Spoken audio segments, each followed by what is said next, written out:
In this video, we shot our Place Riser 3 on a PowerEdge R7725XD. Before working inside the system, read through and follow the safety guidelines to protect the system from potential damage and ensure your personal safety. For more information about safety guidelines, see the service manual at dell.com/support. With the cover and air shroud removed from the system, to remove Riser 3, loosen the 4 captive screws to secure it in place. Then press the release latch and lift it up out of the system. To install Riser 3, align and lower it into the system. Press down to click it into place.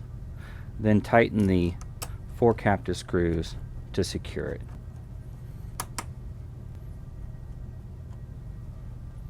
For more information about the PowerEdge R7725XD, visit dell.com/support.